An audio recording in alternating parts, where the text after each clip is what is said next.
बहुत ही important questions जो कि बच्चों प्रीवियस ईयर में भी इसमें से कुछ क्वेश्चंस आ चुके हैं और कुछ की आने की आशंका है इस बार। तो आप लोग ध्यान से देखिएगा पूरी वीडियो को, मैं पूरे एक्सप्लेनेशंस दूंगा आपको। अगर कोई भी प्रॉब्लम हो तो आप लोग कमेंट बॉक्स में पूछ सकते हैं और मेरे टेलीग्राम चैनल को आप लोग ज्वाइन कर लीजिए। वहाँ पे मैं वीडियो में जो भी क्वेश्चंस कराया हूँ उसकी PDF दे दूंगा, तो आप लोग उसको ज्वाइन कर लीजिए। और मैं टेलीग्राम पे बहुत सारे क्वेश्चंस और क्विजेस करा रहा हूँ, तो आप लोग ज़रूर ज्वाइन कर लीजिए, ठीक है बच्चों। तो चलिए इस वीडियो को स्टार्ट करते हैं। तो पहला क्वेश्चन है बच्चों, what is the rate of change of velocity is called. तो जो rate of change of velocity है उसको क्या कहते हैं हम लोग, ठीक है बच्चों। तो यही इस क्वेश्चन में पूछा है आपका कि rate of change of velocity को हम लोग क्या कहते हैं, ठीक है बच्चों। तो चलिए rate of change of velocity को हम लोग क्या कहते हैं। तो देखिए पहले वेलोसिटी क्या होती है आप लोग समझ लीजिए। तो वेलोसिटी जो है वो एक वेक्टर क्वांटिटी होती है, ठीक है।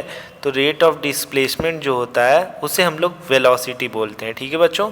वेलोसिटी को क्या बोलते हैं, रेट ऑफ डिस्प्लेसमेंट, ठीक है।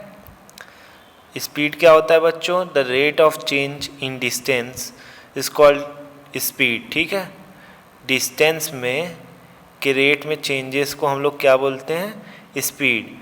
और मोमेंटम क्या होता है बच्चों, मास और वेलोसिटी का जो प्रोडक्ट होता है उसको बोलते हैं मोमेंटम, मास एंड वेलोसिटी, ठीक है बच्चों। और ये क्या होता है, मोमेंटम जो होता है वो एक वेक्टर क्वांटिटी होता है, स्पीड आपका स्केलर होता है और वेलोसिटी भी आपका वेक्टर होता है, ठीक है बच्चों। चलिए अब एक्सेलरेशन की बात करते हैं। तो चेंज इन वेलोसिटी को ही क्या बोलते हैं, एक्सेलरेशन। चेंज इन वेलोसिटी को क्या बोलते हैं बच्चों, एक्सेलरेशन, ठीक है। तो अब आपके क्वेश्चंस में क्या पूछा था बच्चों, देखिए rate of change of velocity. तो वेलोसिटी के रेट को चेंज को हम लोग क्या बोलते हैं बच्चों, एक्सेलरेशन। तो करेक्ट ऑप्शन क्या हो जाएगा बच्चों, एक्सेलरेशन, ठीक है। तो आप लोग सारे कॉन्सेप्ट क्लियर करते जाइएगा। आप लोगों को कोई भी डाउट्स हो तो आप लोग मुझसे ज़रूर पूछिएगा, ठीक है बच्चों। चलिए आगे बढ़ते हैं, दूसरा क्वेश्चंस देखते हैं। Optical fibre generally work on the principles of. जो ऑप्टिकल फाइबर आपका है वो जनरली किसके प्रिंसिपल्स पे वर्क करता है, यही इस क्वेश्चंस में पूछा गया है। तो पहला ऑप्शन है बच्चों आपके पास रिफ्लेक्शन, दूसरा ऑप्शन है रिफ्रैक्शन, तीसरा है टोटल इंटरनल रिफ्लेक्शन, चौथा ऑप्शन है टोटल इंटरनल रिफ्लेक्शन और थर्ड ऑप्शन है टोटल इंटरनल रिफ्रैक्शन, ठीक है बच्चों। तो पहले आप लोग समझ लीजिए कि ऑप्टिकल फाइबर क्या होता है। ऑप्टिकल फाइबर बच्चों एक ट्रांसपेरेंट फाइबर होता है। क्या होता है बच्चों, ऑप्टिकल फाइबर ट्रांसपेरेंट फाइबर होता है, ठीक है। ट्रांसपेरेंट फाइबर होता है, ठीक है बच्चों, जो कि एक एक्ट करता है जैसे कि लाइट पाइप की तरह एक्ट करता है, जो कि ट्रांसमिट करता है क्या, आपकी लाइट को आपको ट्रांसमिट करता है, ठीक है बच्चों, लाइट को ट्रांसमिट करता है, ठीक।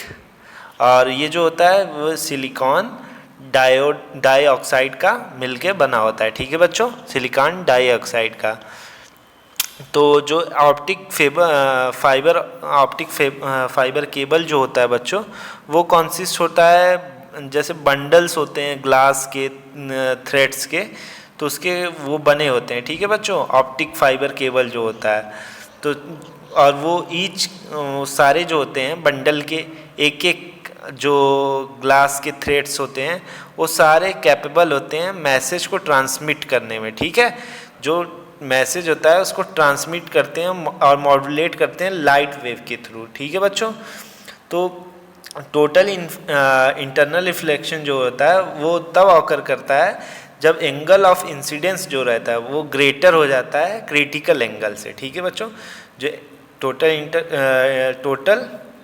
इंटरनल रिफ्लेक्शन कब ऑकर होता है, जब बच्चों जब क्या हो जाता है, एंगल ऑफ इंसिडेंस जो होता है, एंगल ऑफ इंसिडेंस जो होता है वो ग्रेटर हो जाता है किससे, क्रिटिकल एंगल से, ठीक है। तो आप लोगों का क्या होता है, टोटल इंटरनल रिफ्लेक्शन, ठीक है बच्चों।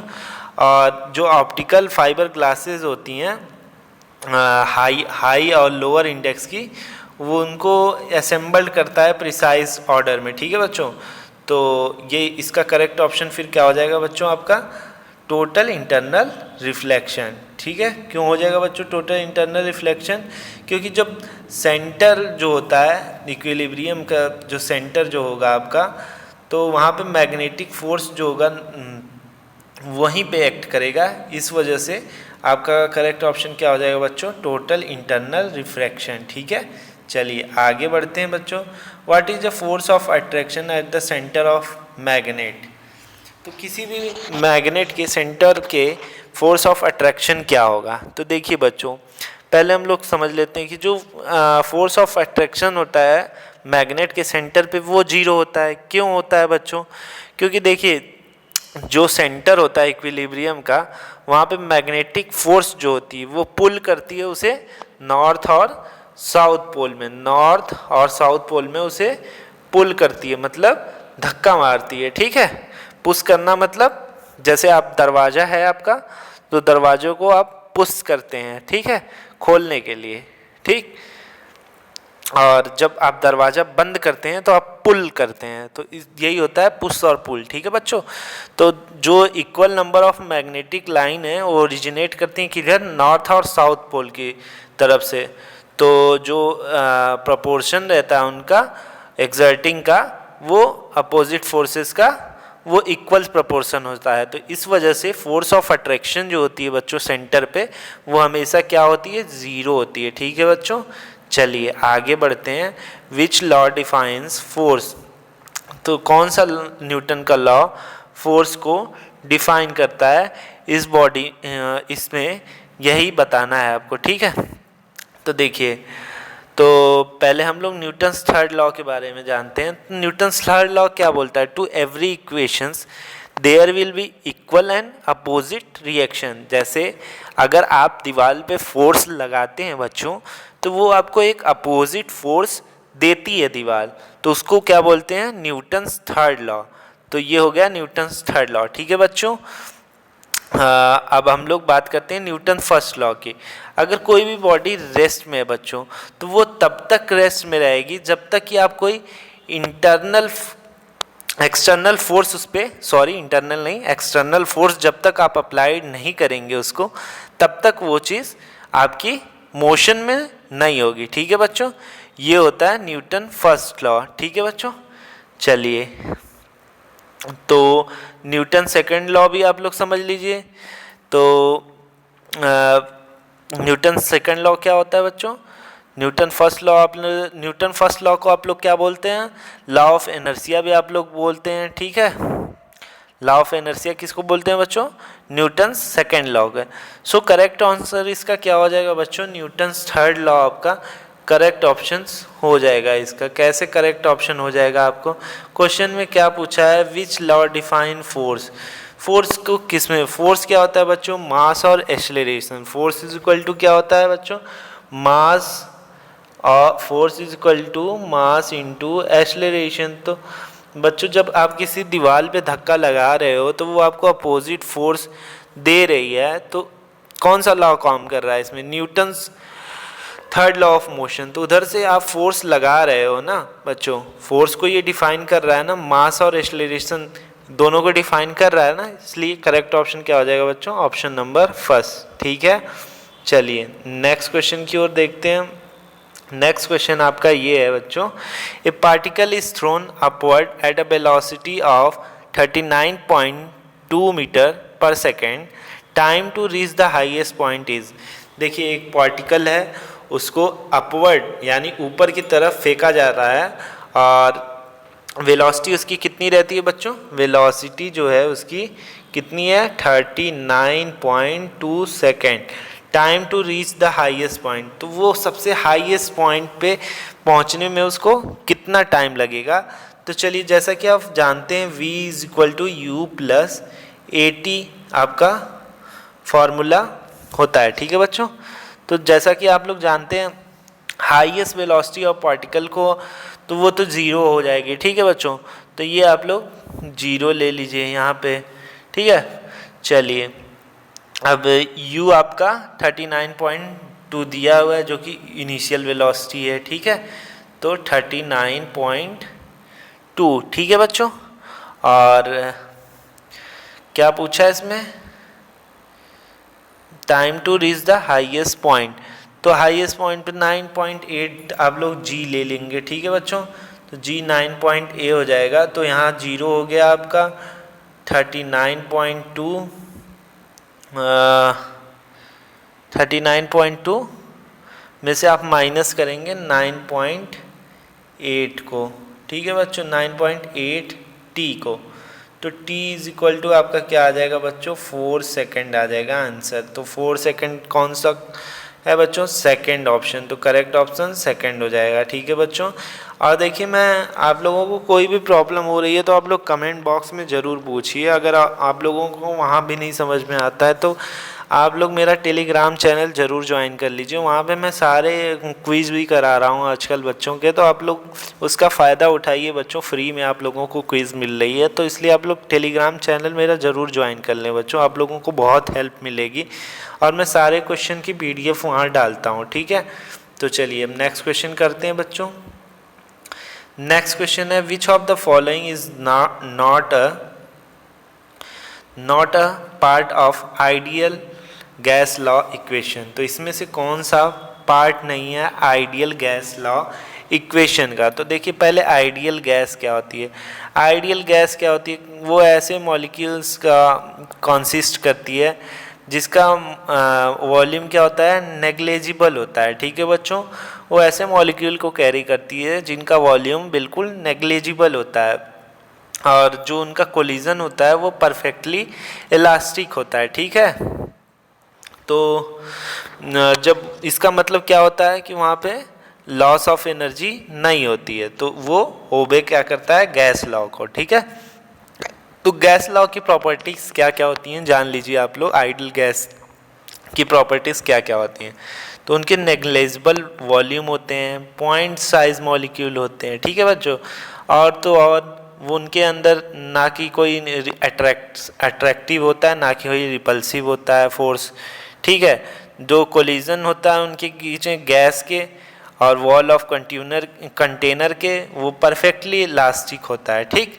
तो आइडियल गैस क्या होती है बच्चों, आइडियल गैस जो होती है वो आइडियल गैस तो कॉम्बिनेशन वो किसका होता है, Boyle's law, Charles law, Avogadro law, so सारे का कॉम्बिनेशन होता है। तो ऑप्शन 4 करेक्ट हो जाएगा, इनमें से कोई नहीं, they are all part of it, ठीक है बच्चों। चलिए नेक्स्ट क्वेश्चन देखते हैं। What is the mass number of an element. Mass number क्या होगा एक एलिमेंट का जिसके पास 15 प्रोटॉन है, 15 इलेक्ट्रॉन है और 16 न्यूट्रॉन है। तो मास नंबर आपको निकालना है जिसका प्रोटॉन नंबर दिया है 15 इलेक्ट्रॉन नंबर है और न्यूट्रॉन बच्चों दिया है 16। तो पहले आप लोग समझ लीजिए एटॉमिक नंबर क्या होता है। देखिए एटॉमिक नंबर क्या होता है, नंबर ऑफ प्रोटॉन जो होता है एटॉमिक नंबर, आप लोग इसको ध्यान से देख लीजिए, ठीक है बच्चों। एटॉमिक नंबर क्या होता है, number of proton, number of proton को ही प्रेजेंट जो होता है न्यूक्लियस में उसको बोलते हैं एटॉमिक नंबर, ठीक है बच्चों। अब देख लेते हैं मास नंबर किसको बोलते हैं, मास नंबर, तो मास नंबर किसको बोलते हैं बच्चों, तो जो प्रोटॉन और न्यूट्रॉन प्रेजेंट होते हैं न्यूक्लियस में, प्रोटॉन प्लस न्यूट्रॉन, उसको क्या बोलते हैं, मास नंबर, ठीक है बच्चों। मास नंबर किसको बोलते हैं, प्रोटॉन प्लस न्यूट्रॉन को, और एटॉमिक नंबर सिर्फ प्रोटॉन को, ठीक है। तो एटॉमिक नंबर को डिनोट करते हैं बच्चों जेड से, और मास नंबर को डिनोट करते हैं ए से, ठीक है बच्चों। चलिए आगे देखते हैं। तो आप लोग इस क्वेश्चन में आपका पूछा क्या है, मास नंबर निकालना है आप लोगों को। तो मास नंबर निकालने के फॉर्मूले देख लीजिए, A is equal to Z plus N होता है, ठीक है बच्चों। तो यन क्या होता है, न्यूट्रॉन नंबर होता है, जेड क्या होता है, एटॉमिक नंबर या नंबर ऑफ प्रोटॉन होता है, ठीक है बच्चों। तो चलिए अब इसका निकाल लेते हैं हम लोग। तो जैसा कि आपको पता है आप लोगों का 15 प्रोटॉन दिया है और 16 न्यूट्रॉन दिए हैं, और आपको निकालना क्या है, ए निकालना है। ठीक है, तो आपका 15 प्रोटॉन दे दिए और न्यूट्रॉन आपके 16, तो 31 इसका करेक्ट आंसर हो जाएगा। ठीक है बच्चों, तो करेक्ट आंसर इसका फोर्थ वाला हो जाएगा 31। ठीक है, चलिए आगे बढ़ते हैं। What is mean by term voltage drop? Voltage drop मतलब क्या होता है? तो वोल्टेज ड्रॉप मतलब क्या होता है बच्चों? वोल्टेज ड्रॉप को हम लोग डिफाइन कर सकते हैं कि जो 2 पॉइंट के बीच के वैल्यू जो होते हैं, पोटेंशियल डिफरेंस जो होते हैं 2 पॉइंट्स के बीच में, उसे हम लोग क्या बोलते हैं? Voltage drop. तो पोटेंशियल डिफरेंस बिटवीन 2 पॉइंट्स को हम लोग वोल्टेज ड्रॉप बोलते हैं। तो करेक्ट ऑप्शन क्या हो जाएगा बच्चों? इसका फर्स्ट वाला इसका करेक्ट ऑप्शन हो जाएगा। ठीक है बच्चों, चलिए आगे देखते हैं। Young modulus is the property of, तो जो यंग मॉडुलस है वो किसकी प्रॉपर्टी होती है, यही आपको इस क्वेश्चंस में बताने हैं। तो यंग मॉडुलस किसकी प्रॉपर्टीज़ होती है बच्चों? यंग मॉडुलस सॉलिड की ओनली प्रॉपर्टी होती है। ठीक है बच्चों, चलिए आगे क्वेश्चन करते हैं। Product of force and velocity is, तो फोर्स और वेलोसिटी के प्रोडक्ट को हम लोग क्या बोलते हैं? तो फोर्स और वेलोसिटी के प्रोडक्ट को हम लोग बच्चों बोलते हैं पावर। तो फोर्स और वेलोसिटी के प्रोडक्ट को क्या बोलते हैं बच्चों? पावर। आप लोग याद रखिएगा। ठीक है, चलिए नेक्स्ट करते हैं। बच्चों आप लोगों को क्वेश्चन ना समझ में आ रहा है तो आप लोग ज़रूर बताइएगा। ठीक है, आप लोग बोर तो नहीं हो रहे क्वेश्चन? देखिए बच्चों, फिजिक्स के थोड़े क्वेश्चंस बोरिंग होते हैं और ऐसे ही क्वेश्चंस आपके एग्ज़ाम में आएंगे बिल्कुल। ठीक है, चलिए आगे देखते हैं। अब बच्चों बिल्कुल बोर होने की ज़रूरत नहीं है आप लोगों को। चलिए आगे देखते हैं। Which law is also called the law of inertia? Law of inertia किसको बोला जाता है? तो अभी मैंने आपको पीछे बताया थे कुछ क्वेश्चंस में कि न्यूटन्स फर्स्ट लॉ को ही आप लोग क्या बोलते हैं? Law of inertia. ठीक है बच्चों, ऑफ न्यूटन फर्स्ट लॉ क्या होता है बच्चों? जब तक हम लोग किसी भी बॉडी को एक्सटर्नल फोर्स नहीं देंगे तब तक वो मोशन में नहीं आएगा। ठीक है, चलिए नेक्स्ट देखते हैं। वोलोमीटर इज़ यूज टू मेज़र, वोलोमीटर का यूज़ हम लोग किस लिए करते हैं? वोलोमीटर का यूज़ किस लिए करते हैं? ये कैसा इंस्ट्रूमेंट है और इससे हम लोग क्या मेज़र करते हैं? तो बच्चों वोलोमीटर से हम लोग क्या मेज़र करते हैं? वेलोसिटी को हम लोग मेज़र करते हैं बच्चों, किससे? वोलोमीटर से। ठीक है, तो चलिए आगे बढ़ते हैं। What did Rutherford alpha experiment prove? तो रदरफोर्ड अल्फा एक्सपेरिमेंट क्या प्रूव करता है? इलेक्ट्रॉन को, प्रोटॉन को, न्यूट्रॉन को या न्यूक्लियस को? तो इस क्वेश्चन में यही बोल रहा है बच्चों कि जो रदरफोर्ड का अल्फा पार्टिकल एक्सपेरिमेंट था उससे क्या प्रूव होता है? इलेक्ट्रॉन प्रूव होता है या प्रोटॉन प्रूव होता है या न्यूट्रॉन या न्यूक्लियस?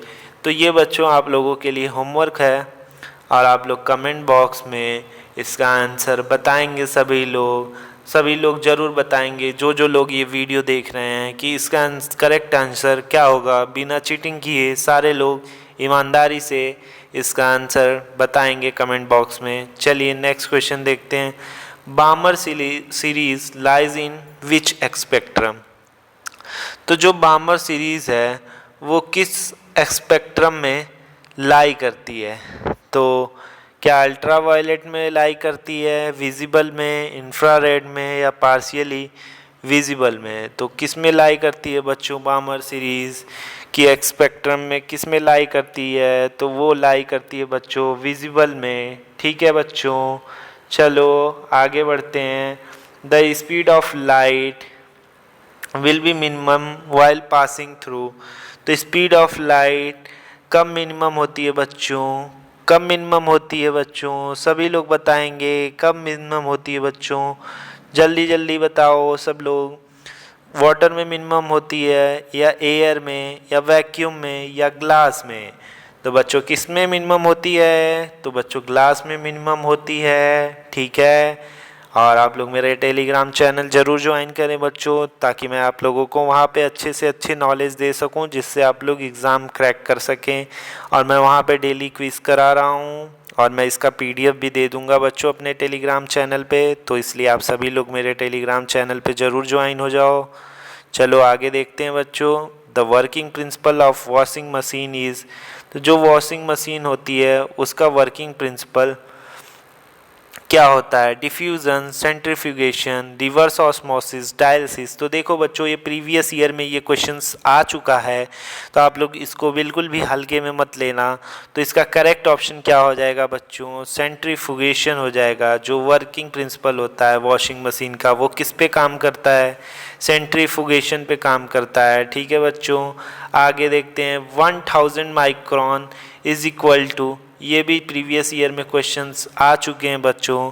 तो 1000 माइक्रोन इज इक्वल टू कितना होता है बच्चों? 10⁻³ मीटर, 10⁻⁹ मीटर, 10⁻�6 मीटर, 10⁻12 मीटर। तो इसका करेक्ट आंसर क्या हो जाएगा बच्चों? 10⁻³ मीटर इसका करेक्ट ऑप्शन हो जाएगा। तो 1000 micron is equal to 10⁻³ metre होता है।